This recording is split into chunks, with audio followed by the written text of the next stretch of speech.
Hello friends, welcome back. हम लोग discuss कर रहे थे ऑर्थोगोनल मशीनिंग को। तो आज के क्लास में ऑर्थोगोनल मशीनिंग को और आगे डिस्कस करेंगे। तो ऑर्थोगोनल मशीनिंग में हमने डिस्कस कर रहे थे, कुछ पॉइंट्स डिस्कस किए हमने, अभी और कुछ पॉइंट डिस्कस करते हैं। जैसे लास्ट क्लास में हमने डिस्कस किया ऑर्थोगोनल मशीनिंग का कि वॉल्यूम जो होगा before the process and after the process, after the machining process क्या होगा, सेम होगा आपका। तो इसलिए यहाँ से यहाँ पे क्या होगा, रिलेशन हमने लास्ट क्लास में इस्टेब्लिश किया कि यहाँ से हमने रिलेशन इस्टेब्लिश किया है कि जो आर का वैल्यू होगा वो T1/T2 होगा और दैट इक्वल्स टू आपका VA/BC होगा, जहाँ पे V आपका velocity of flow of chip है और VC आपका क्या है, कटिंग वेलोसिटी है। तो ये रिलेशन हमने लास्ट क्लास में डिस्कस किया है कि जो चिप थिकनेस रेशियो होगा वो T1/T2 होगा। T1 आपका है अनकट चिप थिकनेस और T2 आपका है चिप थिकनेस। L2/L1 होगा। L1 क्या है आपका इनिशियल लेंथ है बिफोर द प्रोसेस है, एंड L2 क्या है आफ्टर द प्रोसेस जो लेंथ होगा चिप का। वेलोसिटी ऑफ चिप फ्लो है एंड वेलोसिटी ऑफ कटिंग है, तो इनके रेशियो के इक्वल होगा आपका चिप थिकनेस रेशियो। और ये सब हमने डिस्कस किया लास्ट क्लास में। अभी हम डिस्कस करते हैं कुछ और पॉइंट्स ऑर्थोगोनल मशीनिंग में आगे की।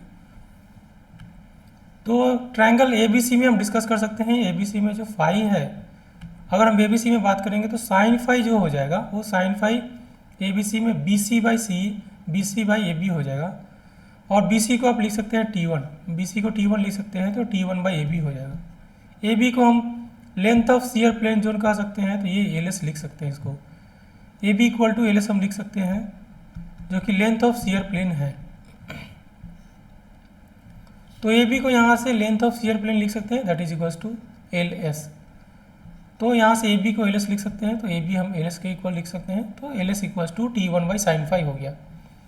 अगर हम इस ट्रायंगल ABD में बात करेंगे तो ट्रायंगल ABD में आपका क्या, ये परपेंडिकुलर डिग्री है और ये एंगल हमें पता है,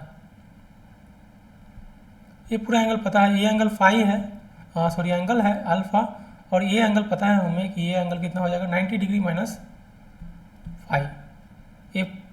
ये पूरा का पूरा 90 है, तो उसमें फाई अगर माइनस हो जाएगा तो ये 90 - फाई हो जाएगा। तो ये एंगल जो हो जाएगा वो कितना हो जाएगा, 90 - फाई प्लस अल्फा। तो हम बात करेंगे तो ये 90 - फाई प्लस अल्फा हो जाएगा ये एंगल। तो ये एंगल जो होगा वो 90 - फाई प्लस अल्फा हो जाएगा।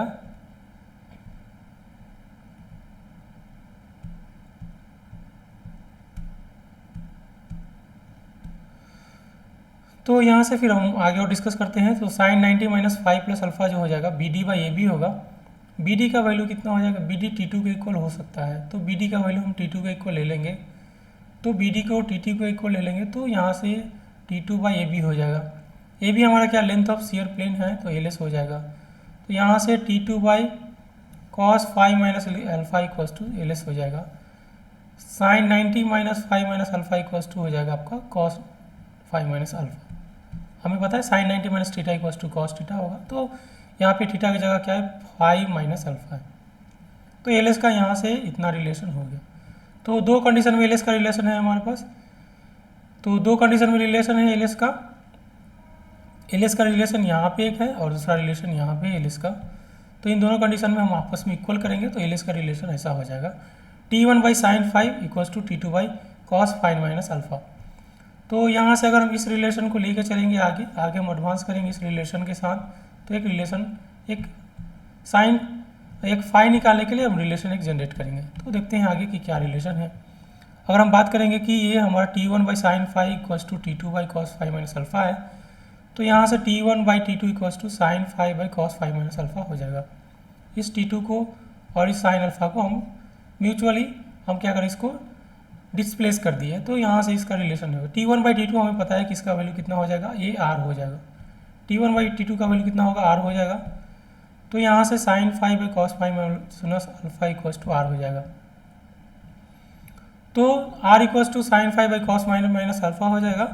तो यहाँ से अगर हम बात करेंगे आगे, R = sin φ/cos φ minus alpha होगा, तो इससे हम क्या कर सकते हैं, cos φ माइनस अल्फा के एक्सपैंड कर सकते हैं। cos φ माइनस अल्फा = लिख सकते हैं cos φ × cos alpha plus sin φ × sin alpha. ये cos φ माइनस अल्फा को हमने एक्सपैंड कर दिया। तो cos φ माइनस अल्फा को एक्सपैंड कर देंगे तो हमारे पास क्या होगा, cos φ माइनस अल्फा जो हो जाएगा cos φ × cos alpha plus sin φ minus sin। इस नोमिनेटर और डिनोमिनेटर को हम क्या करेंगे कि इसको हम डिवाइड कर देंगे कॉस फाई से और इसको भी डिवाइड कर देंगे कॉस फाई से। तो ये कॉस फाई कैंसिल आउट हो जाएगा, ये sine phi by cos phi tan phi हो जाएगा। तो ये टेन फाई हो गया, ये भी टेन फाई हो गया। तो यहाँ से थोड़ा सा अरेंज करेंगे तो tan phi equals to r cos alpha plus tan phi r tan, इसको उधर ले जाएंगे तो टेन फाई इक्वल्स टू हो जाएगा r cos alpha by one minus r sine alpha. तो ये रिलेशन है टेन फाई के लिए, तो ये रिलेशन हमें याद रखना होगा, ये बहुत ही इंपॉर्टेंट रिलेशन है। तो यहाँ से आप टेन फाई निकाल सकते हैं या आप चाहें तो फाई भी निकाल सकते हैं कि फाई का वैल्यू क्या होगा। तो फाई यहाँ से निकाल सकते हैं, phi equals to tan inverse r cos alpha by one minus r sine alpha. या तो फाई निकाल सकते हैं या टेन फाई निकाल सकते हैं। अगर आपको सीयर प्लेन एंगल निकालना हो कि क्या वैल्यू है सीयर प्लेन एंगल का, तो यहाँ से इस रिलेशन से आप निकाल सकते हैं। कुछ एक क्वेश्चन देखते हैं इसी कॉन्सेप्ट पे हम कि क्वेश्चन है कि the rack angle of cutting tool is 15 degree, जो अल्फ़ा का वैल्यू है 15 डिग्री है और सीयर एंगल है 45 डिग्री। तो अल्फ़ा है 15 डिग्री, फाई आपका है 45 डिग्री, जो फाई का वैल्यू है वो 45 डिग्री है। कटिंग वेलोसिटी वीसी जो है आपका 35 है, मीटर पर मिनट है। यूनिट भी देखना है, तो हमें क्या करना है, वेलोसिटी ऑफ चिप निकालना है, वीएफ निकालना है।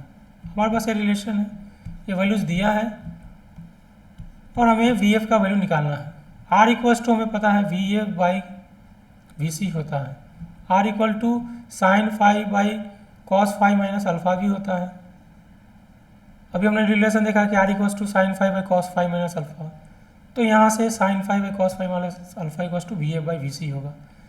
तो हमें क्या करना है, वी एफ का वैल्यू निकालना है, तो वी एफ का वैल्यू निकाल लेते हैं। तो बाकी वैल्यू डाल देंगे, साइन फाई की जगह 45 डिग्री और अल्फा की जगह 15 डिग्री। तो वी एफ यहाँ से निकालना है, वी एफ फाइंड आउट कर लेंगे, क्रॉस मल्टीप्लिकेशन करेंगे और सिंप्लीफाई करेंगे तो यहाँ से क्या होगा, वी एफ का वैल्यू निकल जाएगा। तो वी एफ का वैल्यू कितना हो जाएगा आपका 28.58 मीटर पर मिनट। तो इस तरह से हमने वेलोसिटी ऑफ चिप जो कैलकुलेट करना था वो हमने निकाल लिया है कि क्या होगा velocity of chip along the tool face. जो रैक फेस से जब चिप जब फ्लो करेगा रैक फेस से, तो उसका वेलोसिटी क्या होगा, वेलोसिटी ऑफ फ्लो क्या होगा, वो हमने यहाँ पे कैलकुलेट किया। जबकि गिवन है कि जो रैक एंगल है वो 15 डिग्री है और आपका सीयर प्लेन एंगल जो है, सीयर एंगल है वो आपका कितना है 45 डिग्री है। तो इस तरह से हमने एक सिंपल प्रॉब्लम देखा जिसमें हमने वेलोसिटी ऑफ चिप कैलकुलेट करके देख लिया कि क्या है वेलोसिटी ऑफ चिप। थोड़ा सा हम वेलोसिटी एनालिसिस करते हैं। वेलोसिटी एनालिसिस करने के लिए वेलोसिटी ऑफ कटिंग हम क्या करते हैं कि इस तरह से इस डायरेक्शन में वेलोसिटी ऑफ कटिंग होगा। वेलोसिटी ऑफ कटिंग हमारा इस डायरेक्शन में है। वेलोसिटी ऑफ चिप फ्लो किस डायरेक्शन में है, आपका इस डायरेक्शन में वेलोसिटी ऑफ चिप फ्लो है।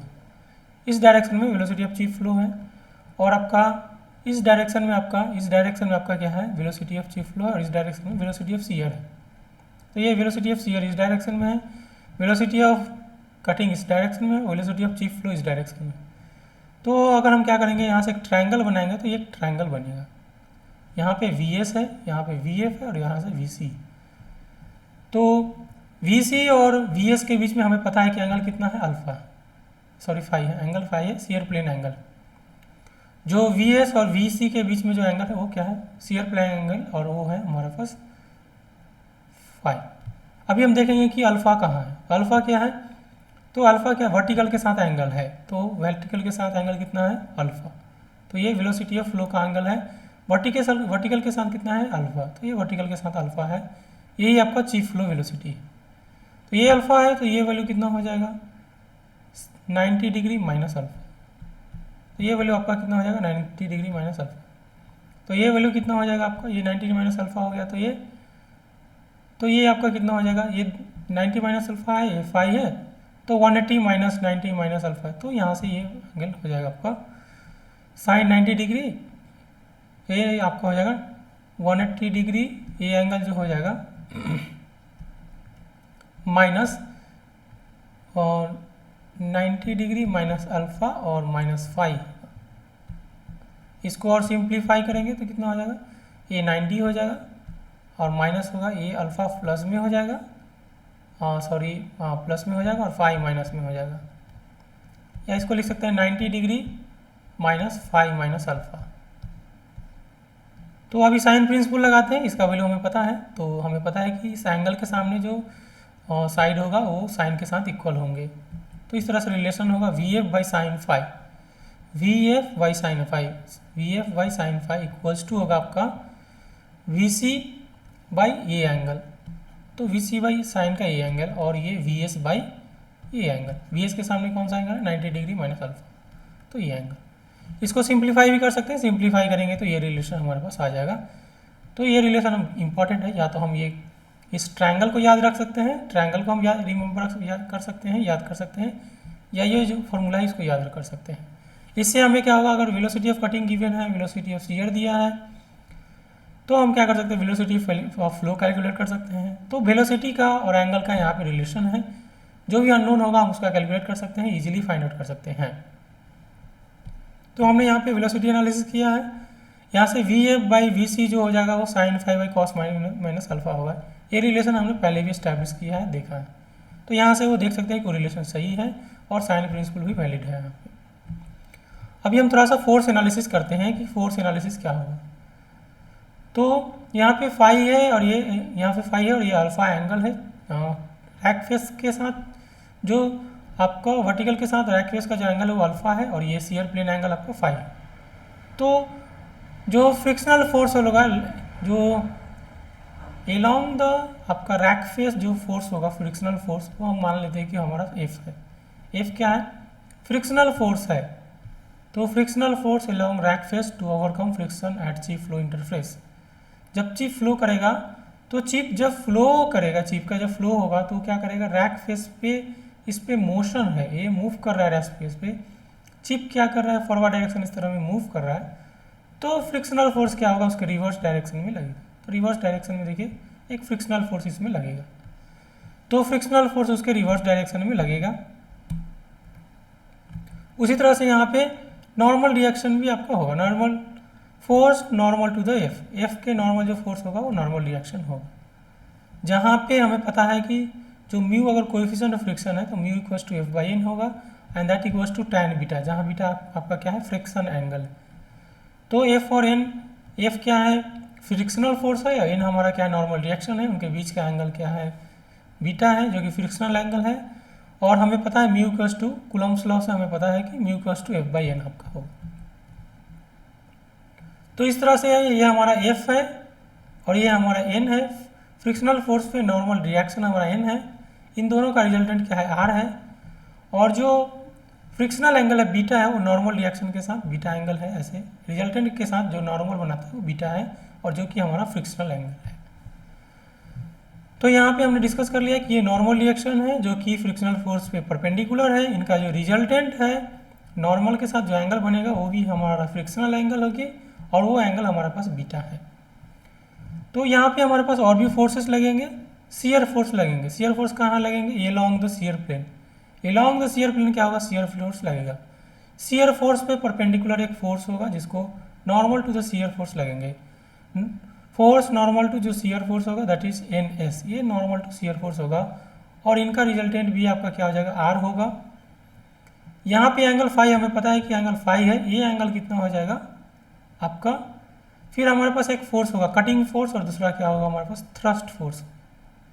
कटिंग फोर्स है और थ्रस्ट फोर्स है। कटिंग फोर्स एक्चुअल में क्या होगा, परपेंडिकुलर होगा, परपेंडिकुलर टू वर्क पीस होगा, बट यहाँ पे क्योंकि हमने इसको रोटेट कर दिया 90 डिग्री से, तो ये क्या हो जाएगा, 90 डिग्री से रोटेट होने के कारण कटिंग फोर्स एक्चुअली क्या होगा, perpendicular to the work piece होगा टूल के साथ, लेकिन हमने इसको क्या किया, 90 डिग्री से रोटेट कर दिया है, तो इसलिए कटिंग फोर्स इस तरह से आपका 90 डिग्री से रोटेट कर गया है। तो कटिंग फोर्स पे एक नॉर्मल फोर्स होगा जिसको बोलते हैं कि थ्रस्ट फोर्स होगा। तो थ्रस्ट फोर्स होगा जो कि कटिंग फोर्स का नॉर्मल होगा, तो यहाँ से एक थ्रस्ट फोर्स लगेगा जो कि नॉर्मल टू कटिंग फोर्स आपका होगा। तो यहाँ से हमारे पास क्या है, और यहाँ पे डिफरेंट फोर्सेस है हमारे पास, शियर फोर्स है, कटिंग फोर्स है, फिर फ्रिक्शनल फोर्स है, उनके नॉर्मल रिएक्शंस है, और सबका रिजल्ट क्या है, ए आर है। तो और यहाँ पे ये एंगल क्या है, बीटा माइनस अल्फा। ये बीटा माइनस अल्फा कैसे होगा, ये आपका क्या है, बीटा है। ये देखिए यहाँ से ये नॉर्मल के साथ जो एंगल होगा ये अल्फ़ा है, ये हमारे पास क्या है, अल्फ़ा है, ये बीटा है, तो और यहाँ पे 90 डिग्री है, तो ये 90 माइनस बीटा होगा, और ये भी आपस में क्या है 90 है, तो ये बीटा माइनस अल्फा आपका हो जाएगा। ये बीटा है, ये 90 डिग्री है, तो ये 90 माइनस बीटा हो जाएगा, 90 डिग्री माइनस बीटा हो जाएगा। इनका वैल्यू 90 डिग्री है टोटल, तो 90 डिग्री में से ये अगर x है तो x plus 90 degree minus beta plus alpha equals to 90 degree होगा। तो 90 कैंसिल आउट हो जाएगा, तो यहाँ से x इक्वल्स हो जाएगा बीटा माइनस अल्फा, ये इधर आएगा तो बीटा माइनस अल्फा, तो ये बीटा माइनस अल्फा आपका हो गया, जो कि हमने x माना अभी। तो यहाँ से हमारा 90 बीटा माइनस अल्फा हो गया है। तो अभी इस तरह से देख रहे हैं कि हम सबका जो रिजल्टेंट है वो चाहे कटिंग फोर्स हो, थ्रस्ट फोर्स हो, या फ्रिक्शनल फोर्स हो, या नॉर्मल रिएक्शन हो उसका, या क्या हो सकता है शियर फोर्स हो और उसका नॉर्मल रिएक्शन हो, सबका रिजल्टेंट जो है वो सेम है। तो इसलिए मर्चेंट्स नाम के साइंटिस्ट ने क्या किया कि मर्चेंट्स नाम के रिसर्चर ने क्या किया कि इसको डायमीटर मान के एक सर्किल प्लॉट किया। तो क्योंकि ये सब 90 डिग्री है, तो 90 डिग्री है, इसलिए क्या होगा आपका ये 90 डिग्री है सबका सब एंगल। तो क्या होगा, एक जो सर्कल होगा अगर इसको हम डायमीटर मिलेंगे तो सर्कल जो होगा तो सर्कल के पेरीमीटर से पास करेंगे, क्योंकि हमें पता है कि जो हाफ सर्कल के एंगल जो होंगे पेरीमीटर पे वो 90 डिग्री होते हैं। तो इसलिए क्या होगा, एक सर्कल बनेगा जो कि आपका क्या होगा, तो वो आपका क्या होगा, यहाँ से एक फ्रिक्शनल आपका क्या होगा,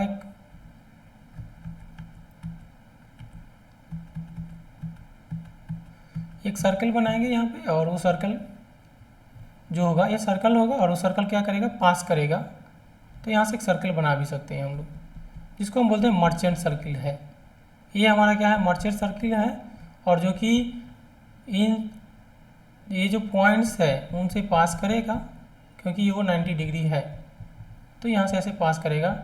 ये सर्कल हम कैसे ड्रॉ करते हैं, इस जो रिजल्टेंट है उसको डायमीटर मान के अगर हम सर्कल प्लॉट करेंगे तो क्या करेंगे, इसके टिप पॉइंट से पास करेगा। क्योंकि ये 90 डिग्री है, इसलिए हमें पता है कि जो हाफ सर्कल के एंगल होते हैं वो 90 डिग्री होते हैं, तो ये 90 डिग्री है। तो इस तरह से इस सर्कल को हम बोलते हैं कि ये हमारा क्या है, मर्चेंट सर्किल है। ये हमारा मर्चेंट सर्किल है।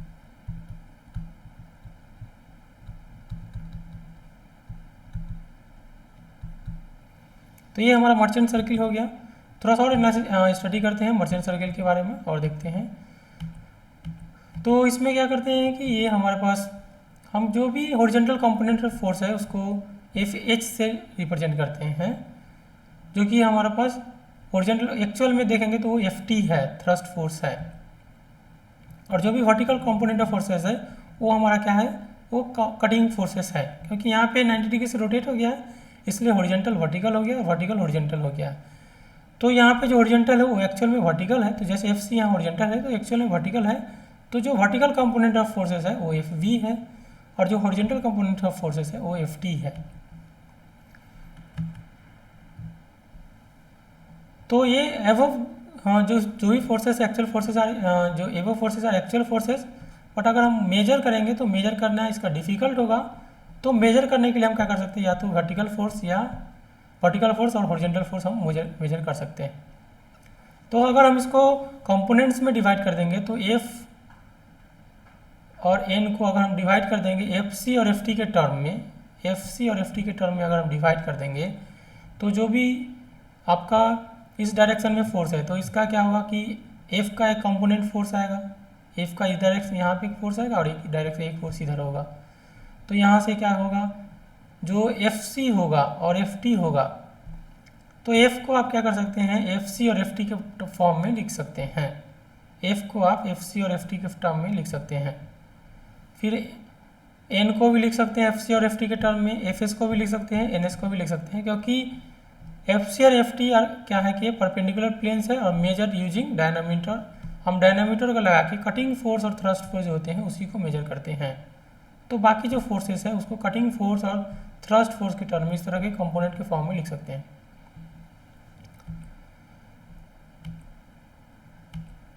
तो यहाँ से मर्चेंट सर्किल भी हमने ड्रॉ किया है। तो मर्चेंट सर्किल का जो रिजल्टेंट होगा वो FC² और FT² के इक्वल होगा, और बाकी फोर्सेस को भी हम क्या कर सकते हैं, एफ सी और एफ टी के टर्म में रिप्रेजेंट कर सकते हैं। एफ को जैसे कि हमें रिप्रेजेंट करना है, एफ इक्वल्स टू क्या होगा, तो एफ इक्वल्स टू ये जो एफ है तो इसका कंपोनेंट ले सकते हैं हम, तो इसका कंपोनेंट इसके डायरेक्शन में और इसके परपेंडिकुलर के डायरेक्शन में ले सकते हैं। तो कंपोनेंट लेके देखेंगे तो हमारे पास एफ का कंपोनेंट जो होगा वो F C sine F equals to हो जाएगा F C sine alpha plus F T cos alpha हो जाएगा। इस तरह से एन एफ एस और एन एस आपका हो जाएगा। ये चारों फॉर्मूला हम याद रखेंगे, बहुत ही इंपॉर्टेंट है।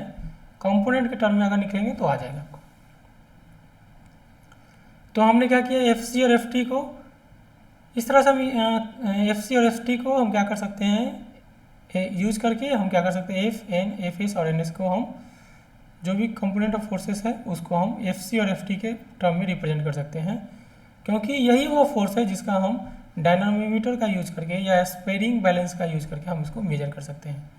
बाकी जो फोर्सेस है उसको मेजर करना टफ होगा एक्चुअल फोर्सेस को, बट उसके जो कटिंग फोर्स है और थ्रस्ट फोर्स है इसका हम मेजरमेंट कर सकते हैं डायनामोमीटर का यूज करके, या हम स्प्रिंग बैलेंस का यूज करके मेजर कर सकते हैं।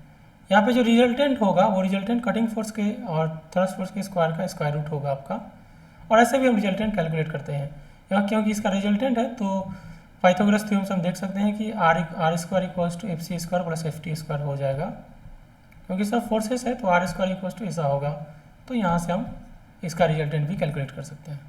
अगर हम साइन प्रिंसिपल लगाएंगे तो सबका रिलेशन आपस में जनरेट होगा, और उससे भी हम अभी जो हमने 4 रिलेशन इस्टेब्लिश किया है उसको हम फाइंड आउट कर सकते हैं। तो हमें पता है ये बीटा एंगल है तो ये 90 डिग्री माइनस बीटा है, तो यहाँ से साइन प्रिंसिपल लगाते हैं। जो एंगल है उसके सामने तो यहाँ से आर के सामने कितना है, 90 डिग्री है। आर के सामने हमेशा देखेंगे एंगल तो कितना है, 90 डिग्री। तो R by sine 90 degree equals to F by sine beta. F के सामने कौन सा एंगल है, ये एफ है, तो सामने देखिए बीटा एंगल है, तो F by sine beta. N by cos beta, तो एन के सामने क्या है, ए एंगल है। ए एंगल कितना है, 90 डिग्री माइनस बीटा, तो साइन 90 माइनस बीटा कितना हो जाएगा, कॉस बीटा हो जाएगा। F C by cos beta minus alpha, F C के सामने क्या है, एफ सी के सामने कौन सा एंगल है, ये एफ सी है, तो इसके सामने ये एंगल है, तो ये एंगल कितना है, बीटा माइनस अल्फा। ये एंगल बीटा माइनस अल्फा है, क्यों, क्योंकि देखिए ये एंगल बीटा माइनस अल्फा है, ये एंगल बीटा माइनस अल्फा है, और ये 90 डिग्री है, तो ये एंगल हो जाएगा 90 degree minus beta minus alpha, और sine 90 degree minus beta minus alpha क्या हो जाएगा, cos 90 degree cos beta minus alpha. फिर क्या हो जाएगा, F T by sine beta minus alpha. F T के सामने कौन सा एंगल है, ये एंगल है, तो एफ टी के सामने ये एंगल है, तो ये एफ टी के सामने तो sign beta minus alpha. F S by cos five plus beta minus alpha. F S के सामने कौन सा एंगल है, ये हमारा एफ एस है, तो इसके सामने एंगल कौन सा है, ये एंगल, तो ये एंगल कितना हो जाएगा आपका, five sine 90 degree minus 5 plus beta minus alpha हो जाएगा। फिर आपका एन एस बाई कितना हो जाएगा, 5 प्लस बीटा माइनस, ये एंगल देख लीजिए 5 प्लस बीटा माइनस अल्फा हो जाएगा, ये 5 है और बीटा माइनस अल्फा हो जाएगा, तो 5 प्लस बीटा माइनस अल्फा। इस तरह से हम साइन प्रिंसिपल लगा के रिलेशन एस्टैब्लिश करते हैं, और हमने जो अभी 4 रिलेशन एस्टैब्लिश किया है, लिखा है यहाँ पे, वो यहाँ से भी फाइंड आउट कर सकते हैं, या तो कंपोनेंट के फॉर्म में, या हम साइन प्रिंसिपल का यूज करके हम ये जो 4 रिलेशन हम फाइंड आउट कर सकते हैं। यहाँ से अगर हम इस रिलेशन को लेके चलेंगे आगे, F C by cos beta minus alpha और F T by sine beta minus alpha, इससे अगर हम आगे लेके चलेंगे तो F T by F C ऐसा हो जाएगा, यानी कि tan बीटा माइनस अल्फा जो हो जाएगा वो इतना हो जाएगा। यहाँ से आप beta equals to calculate tan beta minus alpha equals to F T by F C हो जाएगा, तो फिर यहाँ से tan को उधर ले जा सकते हैं, तो बीटा माइनस अल्फा जो होगा वो beta equals to alpha plus tan inverse इतना हो जाएगा। तो बीटा फाइंड आउट करने के लिए ये रिलेशन हम क्या कर सकते हैं, यूज कर सकते हैं। tan beta minus alpha equals to F T by F C हो जाएगा, और यहाँ से बीटा इक्वल्स टू ये रिलेशन होगा। इसको हम इस रिलेशन से हम एक नया रिलेशन और निकाल सकते हैं, इसको हम ब्रेक कर सकते हैं, और ये भी यहाँ से tan बीटा इक्वल्स टू यहाँ से फाइंड आउट कर सकते हैं एफ टी प्लस दिस, और tan बीटा इक्वल्स टू हम म्यू होता है ये हमें पता, तो ये रिलेशन भी हम यूज कर सकते हैं कैलकुलेशन में। एफ सी और एफ टी में F C is greater than F T, but in some cases generally क्या होता है, कटिंग फोर्स जो थ्रस्ट फोर्स से ज़्यादा होगा, लेकिन किसी केस में अगर ऐसा होता है कि कटिंग फोर्स जो है वो थ्रस्ट फोर्स से कम होगा, जैसे कि ग्राइंडिंग प्रोसेस है, ब्रशिंग प्रोसेस है एंड फेस टर्निंग प्रोसेस है, उसमें क्या होगा, कटिंग फोर्स का वैल्यू थ्रस्ट फोर्स से कम होगा। उस केस में क्या हो जाएगा, एफ सी और एफ क्या होगा, एफ टी से कम होगा। यानी कि इसका जो वैल्यू होगा FC जो होगा वो FT से कम होगा। तो FC जो होगा वो FT से कम होगा, यानी कि इसका वैल्यू जो होगा FC जो होगा, FT क्या है, बड़ा है, यानी कि इसका वैल्यू कितना है, इसका वैल्यू क्या है आपका, इसका जो वैल्यू होगा FT by FC, FT by FC जो हो जाएगा वो क्या हो जाएगा आपका, वो हो जाएगा ग्रेटर देन 1, यानी कि इसका वैल्यू क्या है, ग्रेटर देन 1, यानी कि अगर 1 रहेगा तो 45 डिग्री, मतलब कि इसका वैल्यू क्या हो जाएगा, 45 डिग्री से ज़्यादा हो जाएगा। बीटा का वैल्यू अगर 45 डिग्री से ज़्यादा हो जाएगा तो mu equal to tan beta है, यानी कि tan 45 डिग्री से ज़्यादा होगा, यानी कि इसका वैल्यू क्या हो जाएगा, 1 से ज़्यादा हो जाएगा। हमें पता है कि कोएफिशिएंट ऑफ फ्रिक्शन कभी भी 1 से ज़्यादा नहीं हो सकता। तो अगर इस तरह का कंडीशन हो तो इसको कंडीशन को, for this condition classical friction theorem can be used. अगर इस तरह का कंडीशन हो कि आपका क्या हो कि कटिंग फोर्स थ्रस्ट फोर्स से कम है, तो हम क्या करते हैं उस केस में जो म्यू का वैल्यू है वो कैलकुलेट करते हैं इस रिलेशन से ln 1/r पाई/2 माइनस अल्फा, जहाँ r क्या है हमारा चिप थिकनेस रेशियो। तो म्यू जो हम क्या करते हैं इस रिलेशन से फाइंड आउट कर सकते हैं। एक क्वेश्चन देखते हैं कि ये क्वेश्चन में दिया हुआ है आपका कि कटिंग फोर्स 1200 न्यूटन है, थ्रस्ट फोर्स आपका 500 न्यूटन है, अल्फा का वैल्यू दिया हुआ है 0 है, अल्फा आपका कितना है 0 डिग्री है, ये डिग्री में है, आपका कटिंग स्पीड मीटर पर सेकेंड 1 मीटर पर सेकेंड है, chip thickness ratio chip thickness दिया हुआ है 1.5, यानी कि आपका T2 का वैल्यू दिया हुआ है, डेप्थ ऑफ कट दिया हुआ है 0.8 mm। तो यहाँ से then find the friction angle, हमें फ्रिक्शन एंगल फाइंड करना है एंड चिप स्पीड। तो velocity of chip flow find out करना है और हमें क्या करना है फ्रिक्शन एंगल का वैल्यू फाइंड आउट करना है। तो ये वैल्यू जो गिवन है वो हमने यहाँ पे मेंशन कर दिया है। तो D जो है वो आपका B के इक्वल है और ये 0.8 है, T2 दिया हुआ है 1.5, T1 गिवन नहीं है तो हम T1 कुछ एज्यूम कर लेंगे, कैसे करते हैं हम देखते हैं। इस रिलेशन से हम यूज करेंगे, हमें क्या करना है फ्रिक्शन एंगल बीटा का वैल्यू फाइंड आउट करना है। तो अल्फा तो 0 है तो tan beta equals to FT/FC होगा और इससे यहाँ से देख सकते हैं बीटा का वैल्यू 22.62 डिग्री हो जाएगा। tan बीटा इक्वल्स टू ये रिलेशन हो जाएगा, FT का वैल्यू दिया है और FC दिया हुआ है, तो यहाँ से बीटा बीटा का वैल्यू कितना हो जाएगा आपका 22.62 डिग्री हो जाएगा। आगे हम फाइंड आउट करेंगे R इक्वल्स टू हमें पता है T1/T2 होगा, तो VF इक्वल्स टू RVC होगा, यानी कि T1/T2 इंटू VC। तो VF का वैल्यू हो जाएगा T1/T2 इंटू VC हो जाएगा। T1 क्वेश्चन में आपका T1 को हम एज्यूम कर लेंगे कि 0.8 है और T2 हमारा क्या है 1.5 गिवन है क्वेश्चन में, और VC का वैल्यू गिवन 1 है, तो यहाँ से VF निकल जाएगा कि VF का वैल्यू कितना हो जाएगा 0.533। तो सिंस यहाँ पे T1 का वैल्यू दिया हुआ नहीं था तो जो डेप्थ ऑफ कट है वही हमारा क्या हो जाएगा, जो डेप्थ ऑफ कट है, डेप्थ ऑफ कट जो है आपका डेप्थ ऑफ कट वही हमारा T1 हो जाएगा, क्योंकि हमें पता है यही इतना कट हो रहा है तो यही हमारा क्या हो जाएगा T1 हो जाएगा। तो यहाँ से जो वेलोसिटी ऑफ फ्लो है वो 5.533 मीटर पर सेकेंड आपका हो जाएगा। तो वेलोसिटी ऑफ फ्लो का वैल्यू 0.533 मीटर पर सेकेंड आपका हो जाएगा।